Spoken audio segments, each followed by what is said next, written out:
Europe 1, 8h25, Thomas Soto. La morale de l'info, Raphaël Enthoven. François Hollande, bonjour Raphaël, ne Bonjour, sera Thomas. pas candidat à sa propre succession. C'est donc lui qui l'a dit sans prévenir personne ou presque.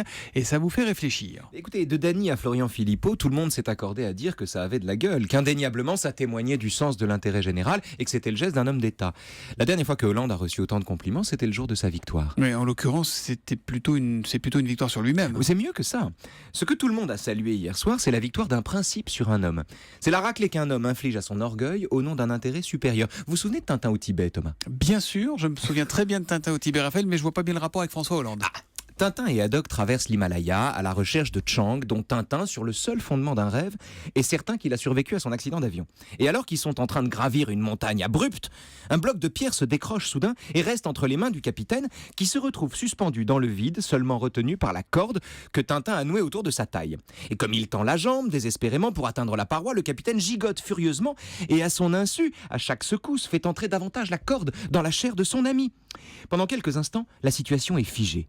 Tintin n'a plus la force de tirer le capitaine vers le haut, le capitaine n'a plus les moyens de s'accrocher à quoi que ce soit, et rien ne bouge, jusqu'à ce que le capitaine comprenne que la seule façon de sauver l'un des deux, c'est d'être lui, celui des deux qui disparaît. Mieux vaut une seule victime que deux. Non, coupez cette corde, Tintin, demande le capitaine, et devant le refus de Tintin de couper la corde, le capitaine sort son canif. Oui, mais finalement, dans Tintin au Tibet, ils sont sauvés par l'arrivée d'un troisième homme. Et c'est là que la comparaison ou la métaphore s'interrompt.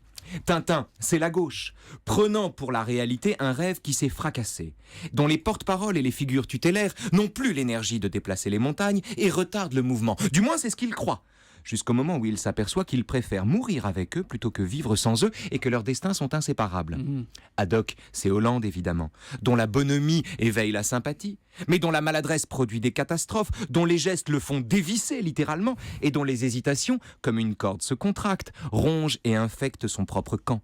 Mais quels que soient ses défauts, sa propre vie compte moins à ses yeux que celle des suivants. Le monde ne s'arrête pas à lui. Et s'il faut mourir pour que l'autre ait une chance, si son sacrifice est la condition d'une survie, alors, pour une fois, il n'y a pas à hésiter. Alors, on aura entendu beaucoup de commentaires depuis hier soir, mais Hollande, c'est Haddock, ça c'est un inédit signé Raphaël Enthoven. Et la morale de l'info alors ? Aucune victoire n'est à la hauteur d'un renoncement. Aucune victoire n'est à la hauteur d'un renoncement. La morale de l'info, Raphaël Enthoven, qu'on retrouve demain à 15h, 16h pour qui vive. Vous nous parlerez de... On va parler du peuple. Ce que c'est que le peuple. Est-ce que c'est la masse ou est-ce que c'est la plèbe ? Je vous félicite. Cette semaine, vous vous souvenez du thème de qui vive pour demain ? C'était tout à fait exceptionnel. Je retourne à mon amnésie dès la semaine prochaine. À demain matin, à demain Salut, les après-midi. amis.